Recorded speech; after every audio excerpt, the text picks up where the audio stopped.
Well, guys, Okay. we can't see your comments, so we have no idea if you're saying anything to us, but we're going to do this anyways. Is what it is. My name's Eddie Milholland, and this is Jake Trogden. I've been with EFIS for about 3 years now. I've been in insurance sales for about 5 years in total. Jake, on the other hand, is fairly new, so we have some unique perspectives here. Jake actually got his license about 6 months ago. So within that time, though, he's had $10,000 weeks and $3,000 days at least a few times.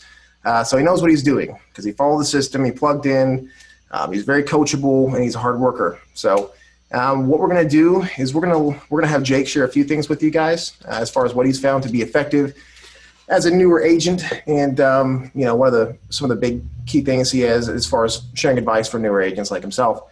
And then I'm going to kind of dive into something that's a little deeper subject, and it's something that I don't feel like is covered a lot as far as the actual psychology behind the sales tactics that we use every day. So anyways, Jake, give them what you got. And we've had technical issues. So Yeah, it's been all over the place. Our mics didn't work real well. Yeah. Anyways, but yeah, so like you said, I'm fairly new at this. So, been doing this for a few months now, but I've already had, a good $10,000 week on my first Blitz week we did here. So, but a lot of the stuff I'm going to give you is, pretty basic. This is stuff that, you should be learning if you're a seasoned agent, right? So if you're a beginner, these might be beneficial to you. But either way, it's just generally good information, right? So the first, key item I want to touch on is kind of dress to impress, right? So the important thing to note is there's no second chance at a good first impression. Like, there just isn't.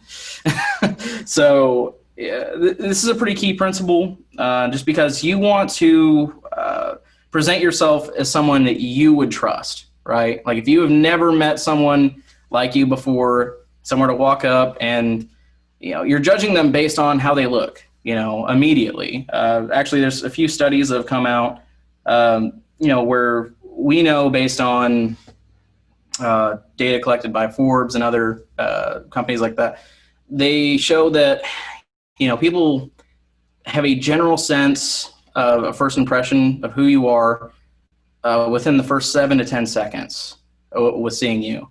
And so that's all visual, so you're really doing yourself a disservice if you're not showing up in a nice button up, some dress shoes, some slacks, some khakis, things like that. But it's, of course, that's important not to overdress either. Not only does, if you show up in a full suit, that's a little off-putting for a few reasons. One is, it screams salesman, right? And they already know what you're there for. But two is, it makes people a little uncomfortable, right? Typically, we're dealing with the older people is who we work with primarily.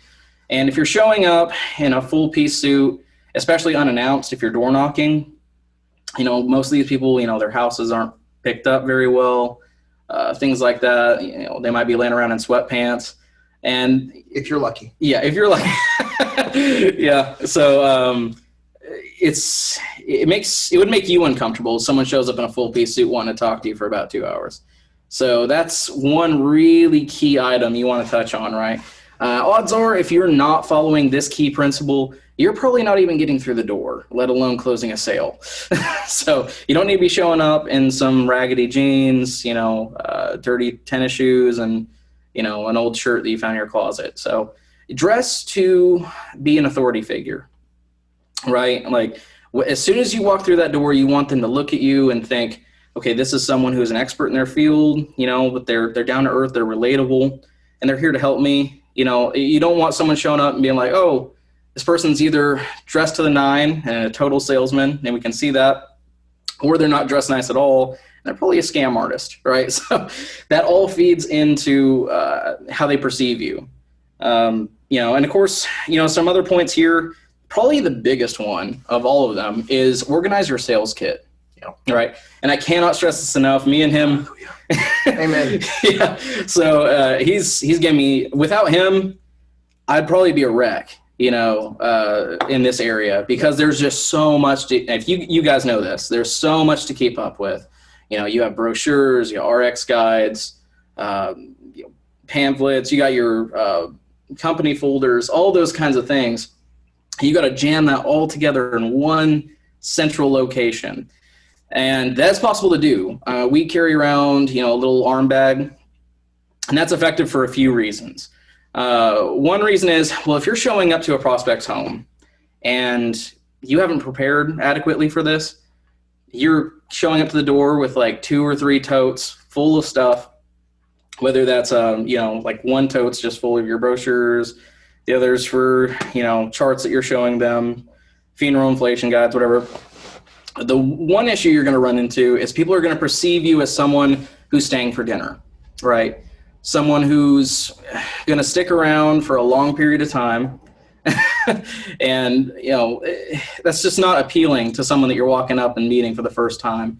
On the other hand, if you show up and the only thing you have on you is a nice arm bag, my rule is the only thing I'm showing up to a door with, aside from my bag on my shoulder, the only 2 things I have in my hand is a pen and the clipboard with their card that they had filled out and my presentation on the back. Yep. Right? Because the first thing you want to be doing is,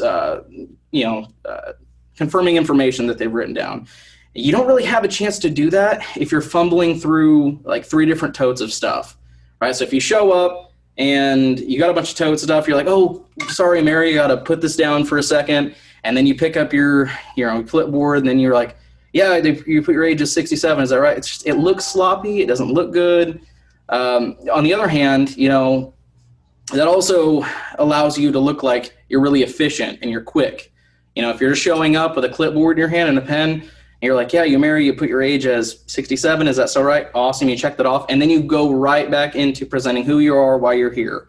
That makes you look way more professional. It makes you look like you're just doing your job. You're doing a quick, speedy run through. Yep. People are going to be way more receptive of that than they are if you're fumbling through and like carrying, basically looks like you're moving in. You don't want that. So that is key to becoming successful. And the flip side of that, just be prepared. Everything that you're saying there is absolutely accurate. Just be prepared. Have brochures, have folders that you can leave behind, have business cards. These are very simple things that you can do to look more like a professional. Yeah, absolutely. Do you have any? Just that I would, that's the struggle is, how do you go about organizing your sales kit? And again, that's one thing I'd be insanely lost on if it wasn't for him. So, what we have is just a nice leather, like I said, arm bag you can use. Just something that you can, clip your RX guide, your state license in there as well. Because if you do get in a house, you're going to want to open that up, show like, yeah, here it is, these are all my licensing done. Here are all the folders of my companies that you can run through. Yep. And that makes you look like, you're prepared, you know what you're doing, you're efficient. That's all important stuff into building rapport, building trust, asserting authority. Those are super, super important. Also business cards, things like that. If you can all have that in one central place, you're just going to make yourself, run through your presentation much more smoothly than other people. So, yeah, I think that's fantastic advice. Cause I've been in the car with a lot of agents who are newer and, you can talk to them on the phone about setting up their sales kit and all that. And they say, yeah, everything's done. Come to find out they're not printing their leads off. They don't have the questionnaire printed off. They don't have business cards or sending a digital business card. That's fine, but it says a lot whenever you can be, you have everything prepared and you look like you know what you're doing. So that's fantastic. I think that's great advice. So what I'm going to be sharing with you guys is a little, it's a little different than what you're typically going to find in final expense sales in general. Final expense sales, it's a simple sale. It's a really straightforward sale. You really can't get it wrong. As long as you're putting in the work, you're going to see the results. So the big thing for me, having done this, I've been in sales, 5, almost 6 years now. And I'm a student of sales, so I like to read. I like to gather information and see what I can change or modify to make a difference. Because once you get to a certain point, you can go out and you can see X number of people and you can close X number of deals. So then the game becomes, how can I increase that by just a little bit, So anything that you can pick up, even if it's one small tip, will make a big difference in your bottom line at the end of the year, at the end of the week, at the end of the day. It could mean the difference between walking away with nothing and going home with a nice $1,500, $2,000 deposit in your bank the next week. So the principles I'm going to share with you guys are actually from an author named Robert Cialdini. and he is a social psychologist. I think he's a PhD. Really, really smart guy. He's written several books on influence, persuasion, sales, compliance techniques. So what he's basically done is he's summarized what he calls click-whir responses. So basically, these are patterns in human behavior where it bypasses our critical thinking and it activates action on a different level. So, and I'll give you several examples of what we're talking about here. But basically, the entire book is centered around how others in sales and all kinds of some unscrupulous things, in organizations have used these techniques to get people to say yes to them. So, what I want to stress here is that these are not the exact strategies or scripts that I'm going to be sharing with you. These are ideas. They're principles that you can take in. You can write a few things down. If something resonates with you, write it down. Look at your script and say, wow, where could I use this? Where would this be most effective? Would this help me in this area? And then, try it out and see what happens and see if it helps. So keep in mind also to use these things ethically, especially if you read the book. He has a ton of examples of unethical behavior where people have utilized these principles to take advantage. So keep that in mind. Use these principles and these techniques ethically, but use them to help your prospect to make a good decision. Which, if you're dealing with final expense prospects, you know that they're going to put that decision off. So every little twig that you can add, these aren't the end all be all of sales, and no technique or principle is. But what you can do is you're layering on. You have one little stick you're adding, one little stick you're adding, one little stick you're adding, and eventually it's hard to break. And it's you've made it so strong and compelling in so many different ways that your success rate is just going to be a lot better. So the book starts off with some basic principles and just some examples. So one example is the use of the word because. So that's a simple word. It doesn't seem like it'd make much of a difference, but when used strategically, that word actually showed a significant increase in compliance. So the example that Cialdini gives is cutting in line. So you have someone who's in a line to use a fax machine or a copier, and they're trying to cut in line by various means. They might just be asking, hey, can I cut in line? Hey, let me cut in line. Hey, is it okay if I cut in line? My grandma's sick, whatever it might be. And all those, they had a small success rate of just asking. But what they found was that whenever somebody used the word because, their success rate in cutting in line actually increased dramatically. So this is one of those things, it doesn't really make sense as to why, but it bypasses our critical thinking in that moment. And a good example of that is because you don't even have to use something that makes sense. So an example that he gave was, let me cut in line because I need to make some copies. Of course you need to make some copies. We all need to make some copies. We're here. But what was strange is that they still let the person cut in line. So how do you utilize that in your sales presentation? There are a ton of ways. But, just a few examples to get your brain working. Miss Mary, go ahead and grab your driver's license because they want me to make sure you aren't taking out coverage on the real Mary Jones. You're adding that word in as a small influencer, and will it make the difference? Will she grab her driver's license? Who knows? But can it hurt? Probably not. Another example, Miss Mary, I understand you want to talk about this with your kids, but let's go ahead and get you approved now because this quote is only good for today. Sound good? So you're just inserting that word. It's a smooth transition, and it bypasses their thinking to some small degree in order to gain compliance, where otherwise, they might be thinking and analyzing every word you're saying. So those are is a great tool to use. And anytime it makes sense, insert that into your presentation or your language. Just see how it goes. So another one of those things that he gives an example of is expensive means good. So anytime you go into a store and you see that marked down item, oh, it's $500, but right now it's $250.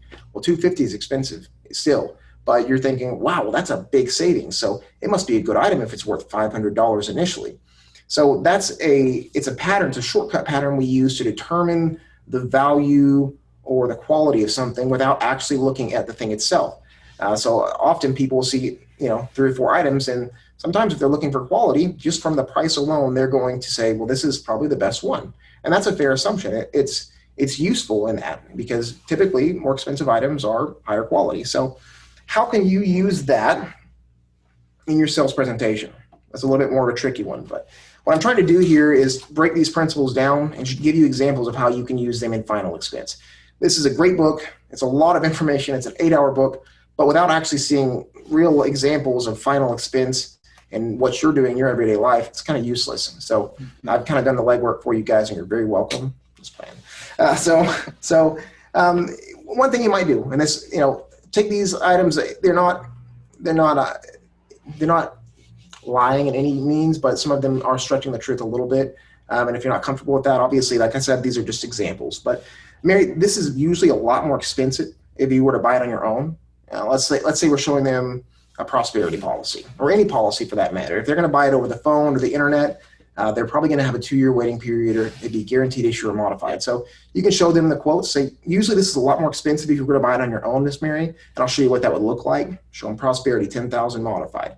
But since we're getting it done with me today, and I'm a certified field underwriter, and I'm actually able to get you approved and verify your information in person, we're actually going to be able to get you a much more discounted rate. And you show them the preferred. So that's something that they're saying, oh wow, that is a really pricey policy. Now, is that something you want to use in every presentation? I don't know. Is it something you even feel good about using? Maybe not. But it's a good principle, and it's a good idea to try these things out. This next one is a really strong one that you're already using if you're in sales or you're in final expense. And this is the contrast principle. So the contrast principle is basically states that whatever you're observing or whatever information you're taking in at first affects the information that you take in afterwards. And you can see this in a variety of different sales encounters and, in situations. For example, clothing shops will sell you, let's say you're going to a suit shop, they're going to sell you a nice suit, and they're trained to do this. They'll sell you the suit first. That's $1,000, $2,000, whatever it might be. And then afterwards, they do the add-ons. They do the $50 belt, the $30 tie, whatever it might be.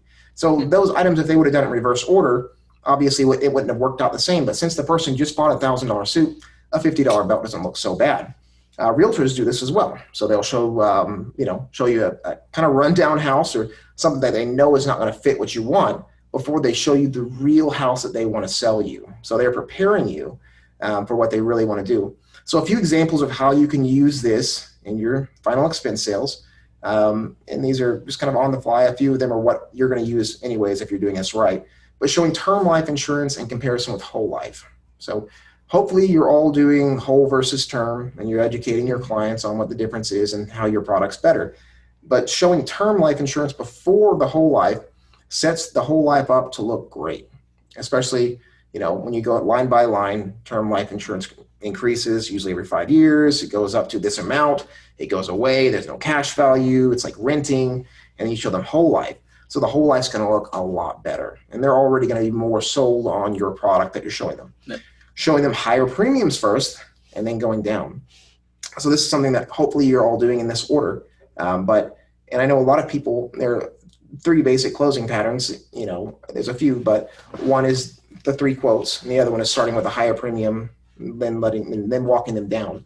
But what that does is it lets you get to your target premium that you really want to sell them in an effective way and where it looks great. So showing a GI product first and then showing level. This is something we talked about just earlier, but you could show them usually this is what you can get, and this is what I'm going to be able to get you. Mentioning a large number early on, this is a strange phenomenon, but if you mention a larger number, let's say you're talking early in conversation and you say, Mary, obviously we know you can't afford $500 a month for a policy. She's already going to be thinking high. And then any number you give after that point is going to look a lot better.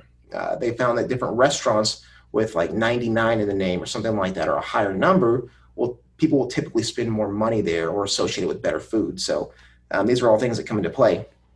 And then another thing you can do to utilize this contrast principle is sell small riders. So let's say you're sitting with John and he's got, he wants a Mutual of Omaha policy and it's $99 a month, all fine and dandy. Now, once he's agreed to that, you can look at other riders that you can add on to that. With different companies, there are various riders you can add. But car dealerships will do this frequently to increase the bottom line. Any good waitress is going to do this. Well, hey, how about appetizers? How about this? So you're just adding on those little things. So one important thing to keep in mind with the contrast principle is that it works in the opposite fashion as well. So if you, and this is something Jake did early on, we were out in the field one of the first few days, and he wrote the prices down, 59, 79, 99. But instead of presenting at 99, 79, 59, he went from the bottom up.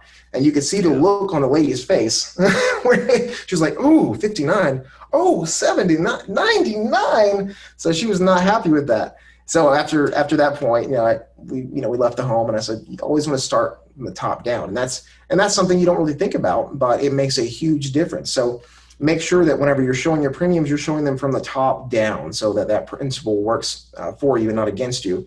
Another thing that's huge for newer agents, and it's something that I really struggled with, was over-promising and under-delivering. So I would quote someone, and I really wouldn't underwrite them as fully as I should have, but I would quote them first day coverage. And then, as you all know, if you've been doing final expense at all, if you quote them first day coverage and then it comes back modified, you have an uphill battle. So make sure that whenever you're quoting them, you're really going through the underwriting steps, and you're calling the agent hotline to be sure that Mary is going to qualify for level. Make sure you're getting all the medications, and there's not some nitro hanging out in the back room, because you see that happen a lot, or some donepezil. But anyways, the contrast principle is a fantastic one to use. So that takes us into the next portion, and this is the law of reciprocation. And I can't see any of your comments, so if anyone's commenting, I'm truly sorry. We're blind. We have no idea what you're saying. Let's see here. Oh, somebody likes our Old Foresters. That's good. Hey, Cole. That's Yeah. So anyways, the principle of reciprocation. So reciprocation, the principle of reciprocity, basically states that whenever someone does us a favor, we should return that favor in kind.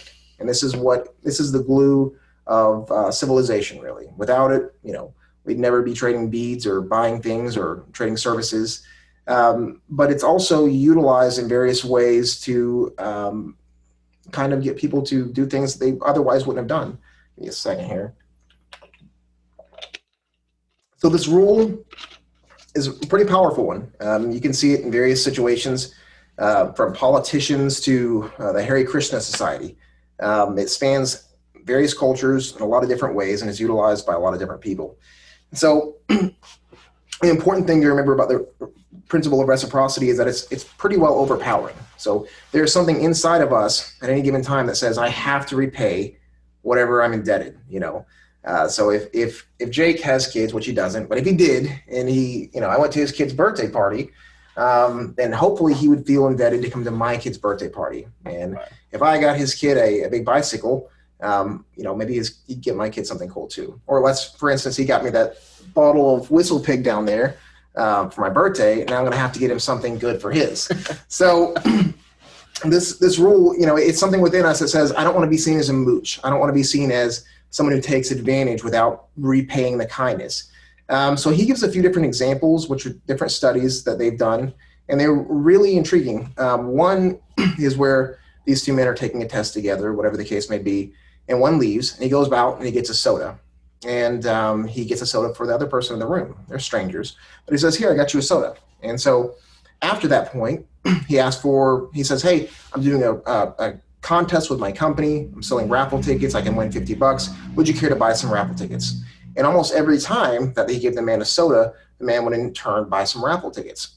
So various other situations like that that illustrate the power of the principle. That's a small one. A big one is the Hare Krishna Society. If I'm pronouncing that right, I'm not sure. But what these guys would do, and I'm not really familiar with that religious organization or sect, but basically it's described that they would sit in airports and various places where there was a lot of traffic, and anytime someone walked by, they would hand them a flower or a little booklet or something to that effect. And then they would say, oh, no, I don't want to thank you. They say, no, it's yours. It's a gift. If you want to help, you can contribute in some way to our society. And so the people would actually donate money. And even though they didn't want the flower, they didn't like the society. These people were dressed strangely. They had beads and they were chanting and all this stuff. But they would actually contribute every time because there's something inside of them that said, well, I have to give back now. So, that was a good example. A few other examples are free samples and test drives. So if somebody gives you free samples, you feel more compelled to buy something. I think the Guinness World Record book there was a guy that sold the most cheese or something like that from saying, hey, go cut you a slice of cheese off.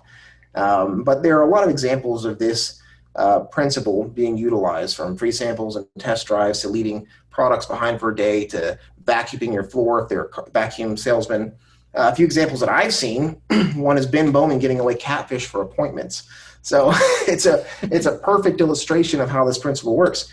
You show up at somebody's door and you say, hey, here's some catfish.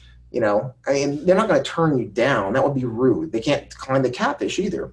Offering to take your shoes off at the door. This is another item that would fit into this same principle. You're being kind. You're showing generosity. Miss Mary, do you need me to take my shoes off? Now, while that's a loaded question, and you know that, Miss Mary probably sees you as being a generous and kind person and being thoughtful. And so in return, she's going to say, no, keep your shoes on. Come on in. You know, she's going to be a little bit kinder. Something you could probably do before you get to the quoting stage is give a small gift. Maybe it's a final wishes form that you get from one of the carriers.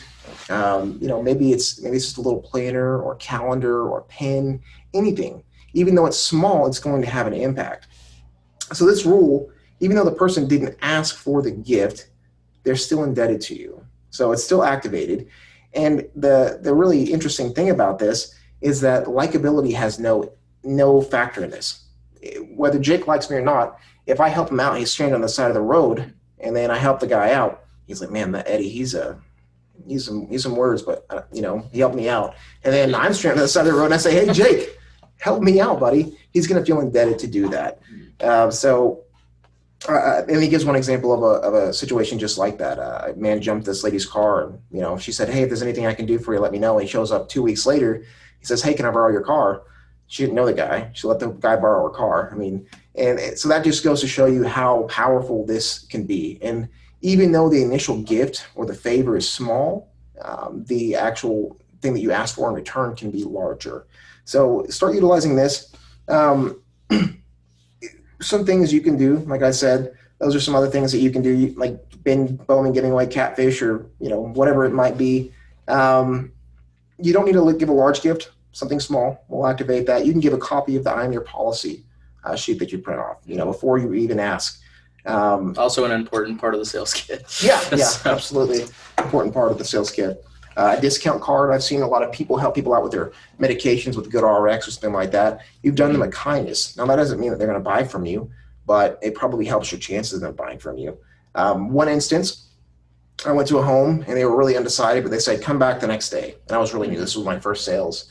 And so I came back the next day and I brought them a jar of coffee and just a little Folgers thing of coffee, $5. And, they let me in, they made some coffee and we wrote the business. So just something you can add in. I've got a lot of content for you guys. I'm glad Chase is recording this because this is too much information for anyone to take in at one, in one sitting. So it's a lot.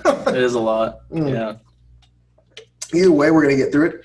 And something in here is going to be a good fit for you, and you're going to utilize it, and you're going to make more money. So in reciprocity, there's also reciprocal concessions.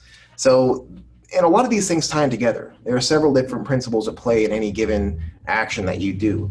So reciprocal concessions, I'm tongue-tied here, basically it says that, if I'm asking for something, whether it's big or small, and then the person says, no, I can step back and I'm making a concession. So in turn, in the spirit of negotiation, they'll typically make a concession as well. And I had this happen to me a few times. The law typically works by showing a larger number first, and then after rejection, retreating to a smaller number. So another phrase you can use to describe this is the rejection, then retreat tactic, because that's kind of what you're doing. And a real life example of this was when I was working at State Farm. I got a call, and it was some lady asking for donations to something or another. And I said, I'm sorry, I can't do anything right now. And then she said, that's okay, I understand. But do you know, since you can't do anything right now, can you give me at least 2 or 3 names of people that I might be able to ask for help with this? And I felt automatically indebted to this woman. I was like, yeah, let me get some names for you. So that's another good thing you can use to ask for referrals. If someone doesn't buy, you're walking out of the home And, this is counterintuitive to traditional sales logic of only ask for referrals when you've done a great job and the sales presentation went great and they bought. But you can still utilize this. Mary, I know you said this wasn't a good fit for you right now, and you're really in the best place you can be, but who else can I help? Who do you know that might need my help? And they're going to feel more obligated to give you a few names. Yeah. So the example that he gave was this kid that walked up to him and he was asking for $10 for a raffle ticket or something. He said, no, I can't do that. He said, okay, if you can't do that, will you buy a $1 chocolate bar? Hustler.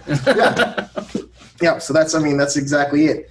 So by asking for a large item first and then going back and retreating, you can typically, get what you want, because the contrast principle is at work here as well. So, and then they're conceding a little bit because you're conceding a little bit. So a few examples of how you might use this in a final expense presentation. If you ask them to come inside, they're like, no, I don't want you to come inside right now. My house is a mess. Okay, Mary, well, can we sit outside on the porch? They're automatically going to feel a little bit more inclined to sit out on the porch with you. Asking for an appointment today, and then, no, today's not a good day. Okay, so tomorrow would be a better day then, right? And that's useful every time, because they're going to have to keep coming up with objections to, oh, that's not a good day either. What about Wednesday? So these are just common sense things that you do already, but this is why it's effective. Starting with a larger premium and slowly scaling down. This is the same example in the contrast principle. Asking for payment today and then retreating to the next month. So sometimes they're going to say no, and that's fine. But if they're, if you're going through the presentation and they're hesitant, and they give you that, then you can use that to retreat. So people on whom this strategy is actually used feel a higher sense of satisfaction with the decision after the sale, which is strange. It's not what you'd think, but after that's been used on them, they feel like they've actually negotiated in the sale and they're getting their way too. Yeah. So it's pretty powerful. I would say, do you guys have any questions? But we're too big of idiots to figure out how to look. One big piece of information that I think we missed towards the beginning there. So, when we talk about the sales kit and getting it, aligned and all that, I think part of that goes into setting up your agent and application portals on your iPad or whatever you're using. Yeah. Whether, it's your laptop or whatever. It just makes it more efficient, and obviously it builds into a little bit of that authority building as well. Because if you go in and you can quickly click, automatic login, you save all your login information, all that good stuff on there, you can get them closed quickly. That leaves less time for them to think about it and object to things. So it's perfect to have, So make sure you have that set up. Yeah, if you're fumbling to find your username and passwords, you need to streamline that. You need to have Chrome save all of your passwords and usernames. You need to have folders for your agent portals and your application portals, so you can just click. There you are. Again, might not be too obvious to some of the newer agents out there, but that is extremely important to get set up. Yeah, absolutely. Not stress that enough. Absolutely. So, trudging on here, the next big principle that he gives is commitment and consistency. And this is something that I've, in any videos that I've done or any training, I like to explain why certain questions are useful. And this is a big thing throughout your entire presentation that you should be utilizing to bring the person down the sales funnel or down the line, from start to finish, to gain commitment along the way. Because if you're not gaining commitment along the way, you're just getting to the end and you hope that everything you've said has made a big difference, but in some cases it hasn't. So a few things to know here about commitment and consistency. People are more committed after making a decision. So individuals want to feel like they're consistent, honest, and know what they want. So after somebody says something or they put money down on something, their feelings of this is the right thing actually increase, which is interesting. So commitment in some form is necessary for this principle to work. They actually have to either verbally express that they're interested in something, that something's important to them. You can't just say, hey, this is probably important to you and just move on. You actually have to gain, you have to gain some kind of commitment from them in a variety of ways. There are a variety of ways to do that.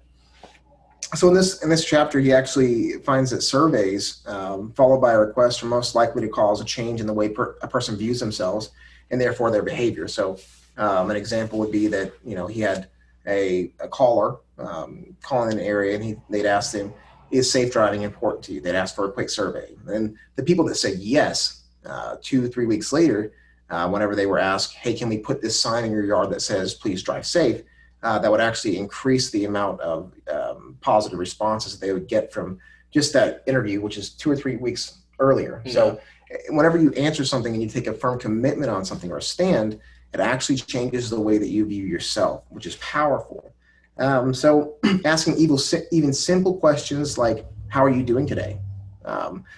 Actually showed increased sales, I guess you would call it, in a fundraising organization. So just by asking, how are you doing today? The person said good, then it was harder for them to say, oh, I'm not doing well right now, or I can't do anything right now, because they've already stated that they're doing good. So that was really interesting.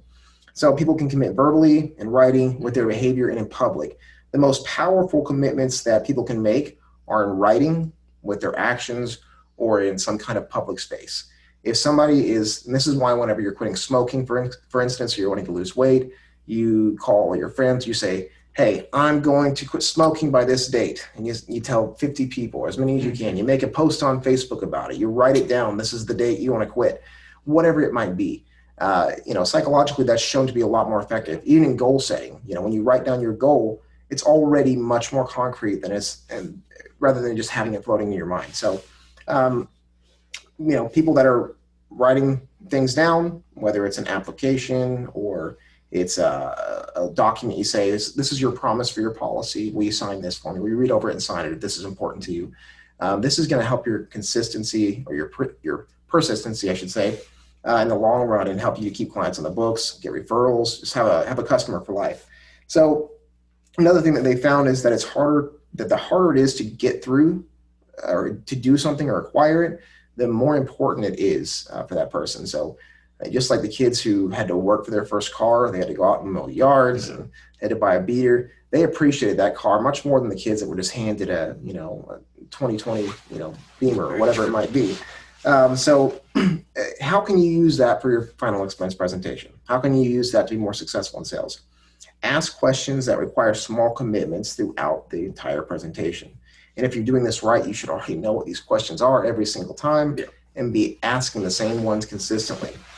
So how important is it for you, Miss Mary, on a scale of 1 to 5, to make sure that, your daughter Sally is not only taken care of financially, but also emotionally by having this in place? Oh, it's a 5?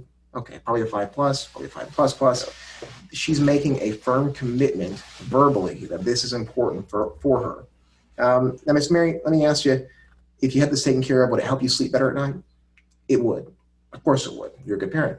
So she's making a commitment verbally. Out of these two, which one makes the most sense for you? Which one would you rather look at, Miss Mary? Whole life or term? Whole life. She's making a commitment. Miss Mary, people send this card in for one of 3 reasons. Which reason was it that you sent this card in? Oh, the first reason, you don't have any coverage and you don't want to leave a burden behind. It makes complete sense. So throughout your entire presentation, you were getting them to make commitments and to tell you, this is how it's going to help me. This is why it's important to me. This is what's going to do for me. So need payoff questions are important in that respect. So a big thing to remember here, you can't just say, hey, Mary, I'll bet if you had this taken care of, you'd sleep a lot better at night. So anyways, you can't tell them. You have to ask questions. You have to elicit a response. So if they're not responding to your questions, even the first three reasons, if they're not responding to that, you don't have authority. You don't have control of the sale, and you can't go forward. So make sure that they're answering your questions and that you're getting the positive and the correct responses. If I ask in the 3 questions, which was the reason you sent it in? I don't know. I want to be burned in the ditch and just thrown in the backyard. Probably not a prospect. If they say on a scale of 1 to 5, it's a 0, probably not a prospect. I'm not trying to change those people's minds. Yeah. So those questions work not only to get them committed to what you're talking about, but also to establish whether or not they're a real prospect or whether they're wasting your time. So how are some other ways that you can gain commitment? Getting your clients to fill out a portion of the application actually elicits some form of commitment and feeling of, I'm involved in this, so they're actually writing in on the application some. Getting them to physically sign the application. This is something that I got away from on a few occasions with Prosperity, where you can auto-fill the signature, but actually having them sign it will make them more committed because they feel like they're putting their name on something that they want. getting them to write a letter to themselves to put with their policy. This policy is for my daughter. It's here to take care of her burial. It's important to me. I'll always keep this policy in force. Whatever you want to say. I don't know exactly. I don't use that. It's a little bit corny, but it's an idea. And I know there are some people out there that do something along those lines. And maybe that saves 2 or 3 policies a year. Maybe it has the impact of getting your client to give you referrals. So an interesting thing here is that the card that they filled out and mailed back in is already some form of commitment. And that's why they have to remain consistent with it, because they filled this card out. They put their name, it's their handwriting, their information, and they filled it out and they mailed it back into you. And they actually had to go through a process to do that. So that's what makes final expense direct mail leads so much more powerful than Facebook leads. So that whole principle is at work in this. So commitment and consistency, utilize these. You'll see less objections at the end of your presentation if you're asking the right questions throughout. You won't get the same knee-jerk responses. And you'll know before you even ask the underwriting questions if this person's going to buy. Usually if they answer my questions correctly throughout the first 20 minutes, I know I have a sale. It's pretty well done. So start utilizing those, ask the right questions. The next aspect, the next principle that we're going to talk about is social proof. And this is a little bit harder to do in our field. If we were selling things online, it's easy to get likes and shares and to see how big our page is, but we're not selling things online. We're sitting down with this Miss Mary in our house. No one else is there with us. So social proof, states that one of the main ways we determine what is correct is to observe what others think is correct. So, a lot of industries and a lot of different organizations will utilize this. If you watch a comedy, you hear the laughter in the background. We know it's canned laughter. We know it's fake, but it still actually increases the degree to which we think that show is funny. It increases our enjoyment. Salting a tip jar, if you ever worked for tips, putting a few dollars in there will actually get people to tip more rather than it being empty. They had an example of a child overcoming the fear of dogs by watching other kids play with dogs. So we're always picking up cues from our environment as to what's important, what's the appropriate response, what's the right way to act. It affects how fast we drive down the road. We're looking at everybody else. If everyone else is speeding, even if it's a 45, we're probably going 60 along with them. So awkward pause. So how can you use this in your sales presentation to be more effective at final expense? A few examples, a few things you might incorporate are keeping voided checks in your sales kit. The one I use is a really simple one. It's like $40 on Amazon. There's a little pocket for your calculator, and I slide my checks right in there. And eventually, you get a little stack of them. So whenever you're opening that up, your prospect sees that. He's like, oh man, this guy's visited a lot of people. A lot of people have trusted this guy. So that engenders trust. It engenders, the feeling of, okay, maybe he knows what he's doing. Keeping a large amount of leads on your clipboard. This is also something really cool and easy to do.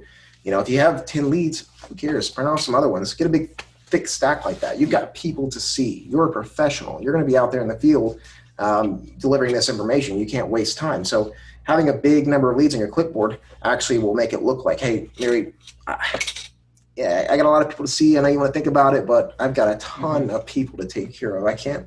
I'm sorry, Also, this is off topic a little bit, but it goes with association. If you have a heavier clipboard and you hand them that clipboard, it's actually a weightier decision. They'll associate that with an important or meaningful decision to make just based on the size and the weight of it. So anyways, that's a little off, but keeping a record of your clients in a photo album on Facebook, whatever it might be. Yeah, Miss Mary, do you know John down the road? Yeah. Me and John talked the other day, helped him out with the policy. Here's a picture of him. See, these are all the people here in Little Rock that I've helped with. So that's some way, if you can incorporate that, they're going to trust you more, knowing that people just like them trust you to do the same thing that you're doing. Know the number of policies and claims that your carrier has paid out. Knowing the information on your carrier seems irrelevant, but if you can actually say, yeah, this carrier's helped this many people, has paid out this many claims, it engenders trust. It lets them know that this carrier is there to this job. I've actually, because when I was up, when we had that last Nashville blitz, actually, that's how we sold one of our policies. Was I was meeting with a fairly older gentleman. I think he was 80, up there, and we were writing a prosperity app on him. And when I mentioned the company, I was like, well, okay, so the best company I could find for you is a Prosperity Life. That you might have heard of them. They used to be called Shenandoah. And he immediately, when I said that, he recognized the name and his face lit up. He was like, I know that name. Yeah, absolutely. Yeah. I was like, yeah, they're fantastic companies. He's like, wow, they've been around a long time. I was like, yeah, I've been around since about 1909, about a little over 100 years. And of course, they have A ratings. He's like, yeah, I've known those guys for a while, so that's great. I didn't even know they were still around. Yeah. So yeah, and I was like, yeah, they switched their name and all that. But still, fantastic company. And just because of that, I mean, he felt more comfortable with that, Right? Because he knew the company, and familiarity kind of breeds a sense of more kind of an accepting feel for these people, and so that's most definitely extremely important, Yeah, absolutely. If people feel like everyone else is doing something, or Yeah.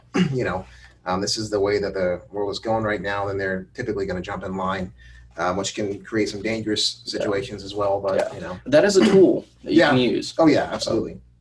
So using social proof from people, this is a big aspect. Use social proof from people that are similar to your prospects. Mm-hmm. So if you have, Mary who lives in a trailer and, she's got several dogs, you don't want to show them John who owns 5 boats and, lives in a mansion. Right. You want to show her another Mary that, this is Mary down the road. She has cute dogs too, just like yours. She got 2 little ones, and I was actually able to help her. So using similar examples, in your social proof goes a long ways. Mm-hmm. That's why you see that people using average Joes when they're selling products on TV, because it's like, if Joe can do it, I'm just like Joe, I can do it too.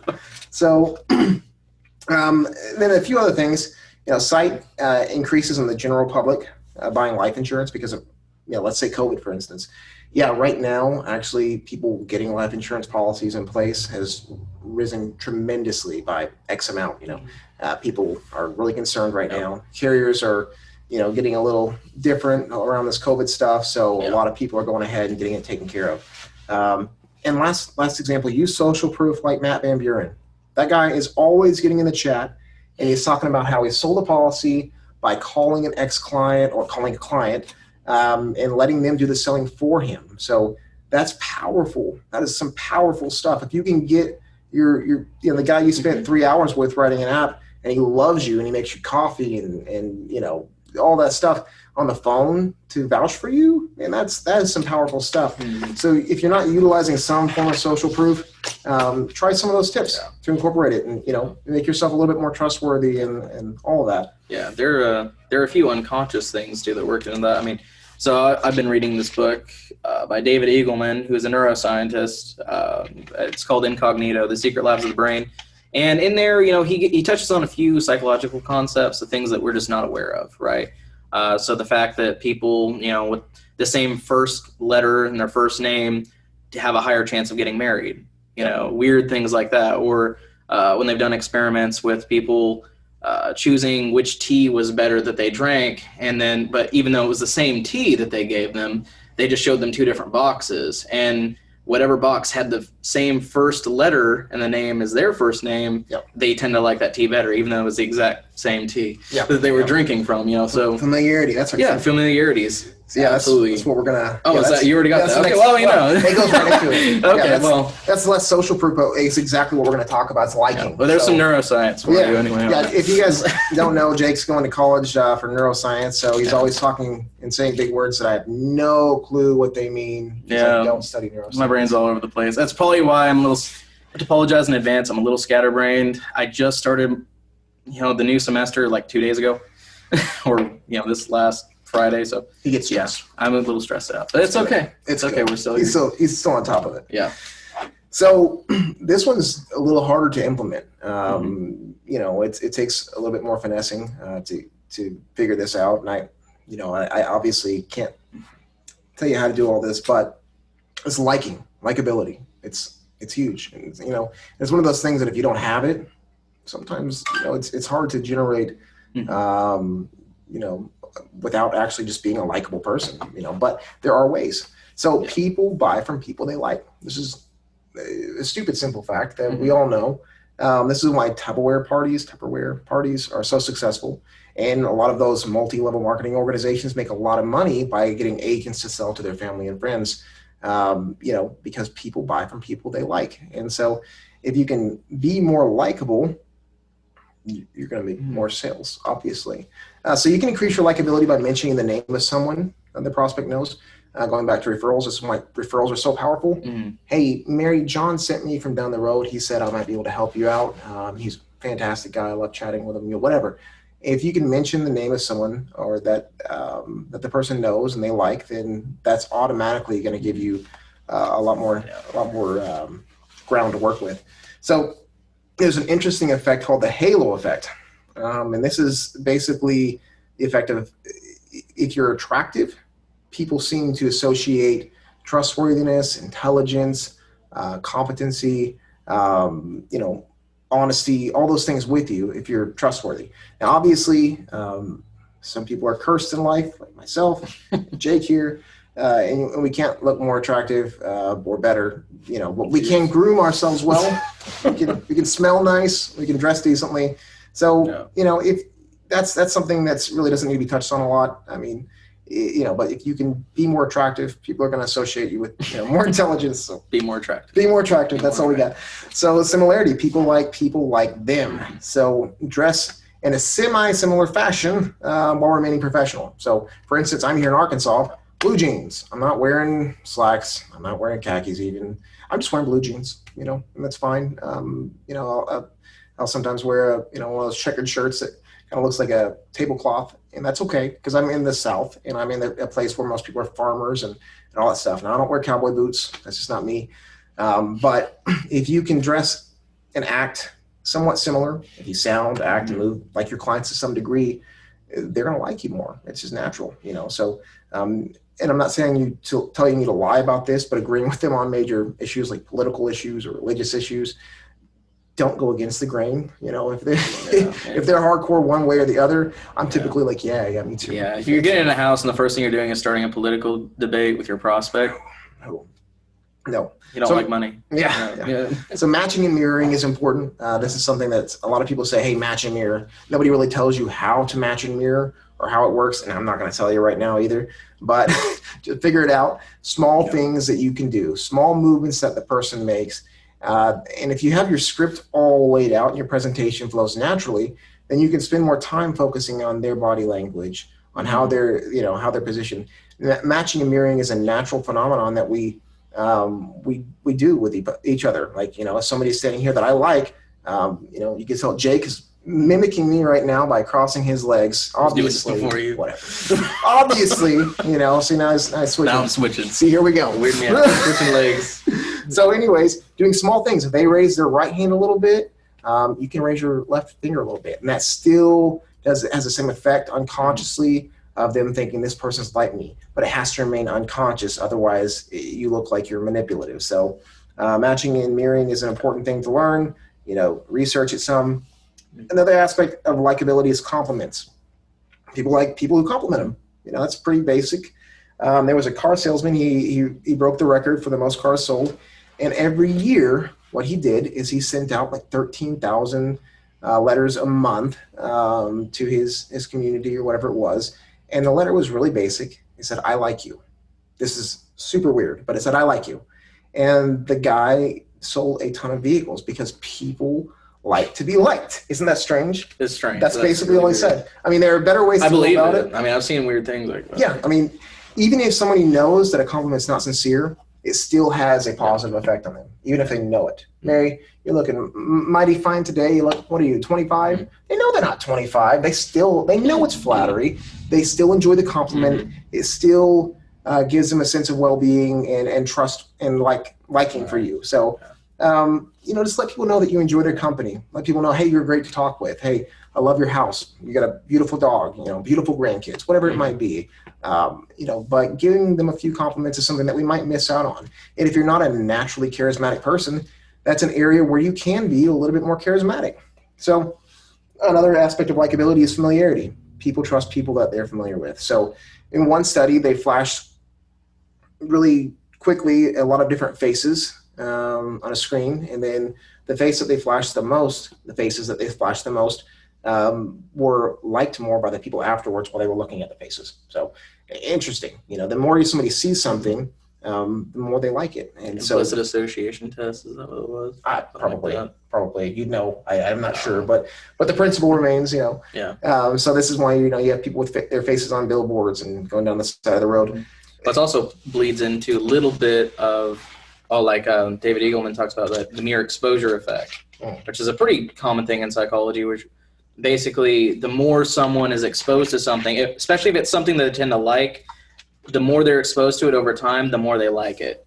Oh, yeah. This also can work in contrast, so be kind of cautious if you're presenting something they obviously hate. Don't just keep bringing it up. They're probably going to associate with you with some bad stuff. They associate the weathermen, it's bad weather. They're like, we hate that weather guy. But that could bleed into, as you're presenting, be like, this is the best thing for you. And you just kind of keep repeating that. It's like, well, they're inclined to believe it. Good news, to a degree. Good news. Yeah, good news. Yeah, you just keep doing that. Eventually leads to some kind of action. They associate you, and that's actually, that's exactly it.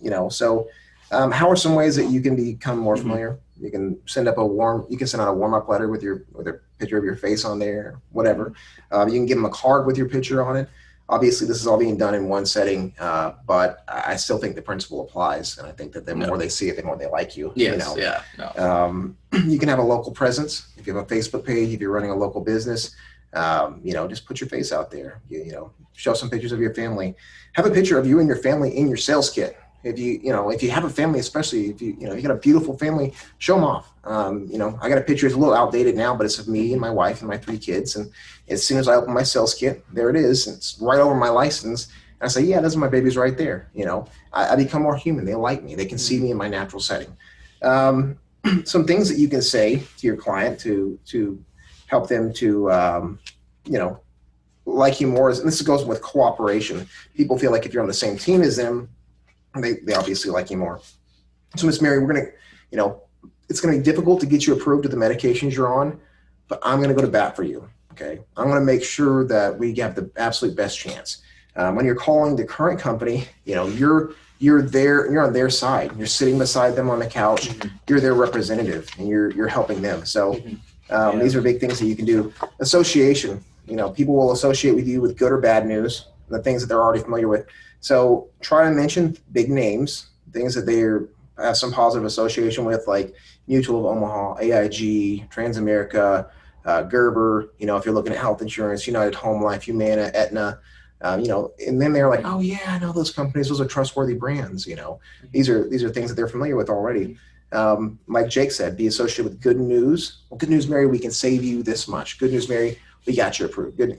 Good news is I think you might qualify for this. Oh yeah, there's some fantastic ways you can do it. I mean, I got into one lady's house once, and I think one aspect of this, which I don't know if there's a specific term for that, but just kind of relating to the struggle of dealing with insurance a little bit. I got in this lady's house, and I could tell she was kind of skeptical. But I started talking about it. I was like, the big issue that I've seen is they make it nearly, a lot of companies make it nearly impossible for you to figure out what you have, how to get it, what you're paying, all that. They send you a big booklet full of papers that you don't know how to navigate. And why should you? It's not your job. It's mine. I was like, that's what I'm here to do, is to take out that legwork for you. And as soon as I said that, she was like, I like you, because it's like, because it's how it is. They don't want to deal with it. Half of them are going to shove it under their mattress or on top of their, refrigerator. That's what they're going to do with it. So if you can become more personable and be like, okay, I'm going to give you a folder here. It's got all the information of the company. You give me a call if you need anything. I fix it for you. That sounds pretty good. Yeah. Like a lot of people are going to like you because of that. If you're not just in and out, you build rapport, you know what they're going through. You're there to help. So that's absolutely a great thing to do. That's why, even though he's just in this 6 months, I know if this guy goes out for an entire day, he's going to come back with a sale or two. Some days he doesn't. Some days we're all going to hit zero, and that's okay. That's just the way it is. The next one we're almost done, guys. So, you can let your brains rest for a moment. You can go back and dissect this after Chase chops it up, makes it look better. Authority. So you have to be seen as an authority. this is something we hear a lot, and it's absolutely true. We rely on authority figures all the time in order to trust that we're doing the right things, whether it's our doctors or government officials. And that was more of a joke. Sorry. Anyways, police officers, whatever it is, we have to know that there's a structure there, and we typically respond to authority figures with subservience, and we do as we're told, and there's a good reason. It's typically the safest bet. So for us, we might not be a huge authority figure. You might be in this just a small amount of time. What you can do is you can sound like an authority figure. You can look like an authority figure. You can act like an authority figure. Just because you've not been doing this 10 years, it doesn't mean that you don't know what you're doing or talking about. So in this book, you mentioned titles. Titles for us, I mean, unless you have a college degree or some title that you can flash around that's relevant, isn't going to be huge. But what you can do is stop calling yourself an agent. Call yourself a senior benefit advisor, yourself a senior market advisor, senior benefit specialist, whatever it might be. I go by senior benefit advisor because they don't know if I'm like the senior of the benefit advisors or if I'm there for the seniors. That's great. It's just one of those things, talk up, I'm the senior benefit advisor for Pulaski County. So anytime somebody sends one of these cards in this area, I handle all of this. I handle the entire region. So, it sounds far more personable that way. It also doesn't make you sound like a salesman. Yeah, exactly. That's really great. They think, senior benefit specialist. So I'm there to help. I'm not there to sell. I'm not an agent. You're more like a healthcare advisor of some kind rather than. I'm there to listen. I'm there to give them their options and to help them make the right choice. So clothing, this is something that Jake talked about earlier. What's interesting, they did studies and they, did research, and a guy in a suit, if he's jaywalking, will have more people following behind him as opposed to anything else. So that in itself is powerful. Another example, a police officer or a guy dressed in a guard's uniform, would walk up to someone and say, hey, go give that guy 10 cents. He needs it for the, something. And they would do it just because the clothing says, I am an expert. I am an authority. Do what I say. Follow me. And they do it. So you can do certain things to, look like an authority figure. You don't have earrings in, don't have your nose ring in. You don't look like an authority figure if you have that stuff going on. You got long purple hair. You might be able to sell. I can't. I don't think so anyways. A few things that automatically engender distrust are pinky rings. For some reason, rings on men, other than wedding rings, make you really distrustful. So just be aware of what you're saying to the world with your clothing. Also be aware of the things that you're carrying on you. Make sure, like Jake said, they're professional looking. Make sure you have a badge on you. A badge goes a long ways, like having your license or something official says, hey, I'm here to do a job. I'm a professional. If you go out there without it, you're probably still going to make sales, but I mean, does it hurt? Yeah. I mean, is it And every once in a while you're going to get someone that wants to check it. Yeah. Be like, and half of them, they're not going to check it very hard. So they don't look at it. Okay. Like, oh, okay, good deal. And even if they do question, what I always do is I'll just be like, well, I got a larger one in my bag if you want to see that. Yeah. So I always keep a really big, printed out version. So. Yeah. And usually at that point, they're like, okay. Yeah, they're like, okay, stop showing me pictures. I get it. Yeah. So other things you can do to sound like a professional or be perceived as a professional, know your medications. If you're looking at medications and you can quote off, oh, yeah, you got lisinopril, metoprolol, atorvastatin, that's for your high cholesterol. Oh, you have donepezil where you're diagnosed with Alzheimer's or dementia. They say, okay, this guy knows what he's talking about. This guy knows these medications. He must have been doing this for a long time. So knowing your medications, act as if your time is valuable because your time is valuable. Stop wasting time with people who just want to talk for 3 hours straight. And and they know that they're not going to buy anything. Yep. Miss Mary, I've got a few minutes between my appointments. I want to just go ahead and swing by and get this information out to you. Your time is valuable. And if they perceive you as being someone who's going to sit around all day and drink coffee with them for, forever without, you're a joke. You're too nice. So make sure that they know that you're there to do business. Be friendly, be professional, be courteous, but you are there to do a job. You're not there to listen to the story about how her cat, ran up a tree 5 years ago and her Aunt Bertha had to come down and help her. That's not what you're there for. So, let them know and keep in mind that your time is valuable. direct them to do certain things. This is something that a lot of different agents talk on, and it's so valuable. Compliance is an extremely important aspect of this. When you get into the home, hey, Miss Mary, let's go ahead and turn this TV down if you don't mind. This has been repeated 100 times, and it's still as golden as the first time it was said. Yep. You know, hey, Miss Mary, go ahead and grab your medications if you would. That way I can just check through and make sure nothing comes up as a red flag. Hey, Miss Mary, the only other thing they have me do is verify a valid form of your license. So go ahead and grab that if you would. The more they get used to listening to you and doing what you say in small increments, the more compliant they're going to be throughout the entire presentation and throughout the entire sale. So getting them to do things is great. Utilizing third-party validation. Let me call the underwriter. Let me call a guy who actually works directly with this company and find out if you would be approved. They typically wouldn't approve somebody with your health conditions, but let me see. I know this guy really well. Let me see if I can get him to make an exception. You know, whatever it might be. Use third-party validation. Use agent hotline. Use whatever resources you have at your disposal to be more credible, to be a better source of authority for that person. We are on the last item, you guys. Last item. My voice is going away. Over an hour in. Are we? Okay. Hey, it's 8:13. I expected nothing less. Yeah, it is what it is. I wonder how many people are still with us. I have no idea. I can't see, so Hopefully we have all of Ephes. hopefully. I don't think so. Chase is just sitting in the It's chat. just Chase. Only He's Chase. just rooting. He's like, yeah, he's got a foam finger. Yeah. All right. So the last item that we're going to touch on is scarcity. Simple concept. It's been utilized in sales strategy forever. Items become more sought after if they're no longer available or if they're hard to get. Collector's items, you know, as soon as you hear that that ticket's sold out or it's close to being sold out, you've got to make a decision. So fear of loss is actually more motivating than a desire for gain. So rather than saying, hey, Mary, I can get you this. Hey, Mary, you're going to be losing out on all of this if you don't take advantage of this today. You know, show them how much money they could lose by not locking in their coverage, or how much money they're currently losing with their term policy, or how much money they're going to lose with their term policy over a 10-year period with absolutely nothing back whenever it goes away. So use that to your advantage. A few different tactics can be used with the scarcity principle. The limited number tactic. Maybe this is only available to a certain number of residents in this county. And while this sounds like it's being, this is false information, it's actually true. I mean, not everyone can qualify for that. So this is only available for a certain amount of residents in this county, Miss Mary, and I want to see if you actually qualify for it.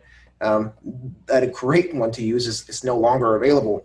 So, and the example that he used in the book, you know, a couple's going into a store and they are looking at a washing machine and the guy walks up and he says, are you guys looking at this brand? Yeah, that's a great model right there. Unfortunately, I think we just sold the last one. And they're like, oh man, but let me go check. Let me make sure. Now, if we are able to get one, is this the model you guys are interested in? Yeah, we're interested in this one. Let me go to the back. Let me see if I can put something together. Good news, we actually just got the last one. It didn't get unloaded from the truck. But here's the paperwork to get it filled out, you know. So you're utilizing the commitment and consistency principle in addition to the scarcity principle to get people to make commitment. So due to these meds, Mary, it's going to be really, really tough to get you qualified. I'm not going to lie. These are pretty serious medications, but I'm going to do my best. I'm going to go to bat for you with the company. I'm going to push as hard as I can. So again, you're being on their side, you're being more likable, you're engendering cooperation, you know, but you're also making it scarce. So if they're on 4 or 5 medications, if they're on lisinopril, atorvastatin, and you know, some other medications for diabetes, stop telling them, hey, no, this is great. You know, don't do that. Tell them, how long you been on this one for? Okay, all right. So, you know, make it seem like it's a big deal, and you know, and then whenever they actually get qualified, it's like, yeah, high five. So deadline tactic, you know, this is another scarcity. I need to let you know, before we get too far into this, that I can only offer this to any individual one time because of the amount of people that I have to see. It's kind of a first come, first served basis. So unless you get approved or qualified today for something, I cannot, as much as I'd love to, I can't come back out here later on. So, once you forfeit your spot, I mark you off my list. That's about it. So again, I'm not telling you to use this exact language. I'm just giving you an example and an idea that you might be able to utilize in your own way. So an interesting thing here is that scarce information is also more valuable than normal information. So maybe they don't want this publicized, but several of these companies are actually changing their underwriting, and most of the competitive ones are actually adding in a lot, and some are even pulling back from offering certain types of coverage. So here you're combining scarce information with a scarce product to make it like this is the day. You want it, you better get it. So other items that you can use to imply scarcity are body language and your tonality. So whenever, this is Jordan Belfort. If you guys have studied the straight line at all, it's Jordan Belfort. Whispering, getting really low. Miss Mary, I don't want to alarm you, but not everybody's going to qualify for this. You're implying a scarcity, which is even more powerful than saying it's scarce. So guys, that's it. We're done. That's everything we've got. I hope you all enjoyed it. Yeah. I hope that you can listen back to this and find even one or two things that you can use in your presentation that you could take away from this. Constantly be learning, constantly be evolving, making yourself better. Like I said at the beginning, it's a simple sale. Mm-hmm. But if something can be improved, improve it. Be a student of sales, be a student of your field, and get better consistently, and it'll pay huge dividends in the long run for you. Yeah. I have no idea how to turn this thing off. It's okay. We got hopefully Chase invites us back at some point. Yeah, thank you for having us on, Chase.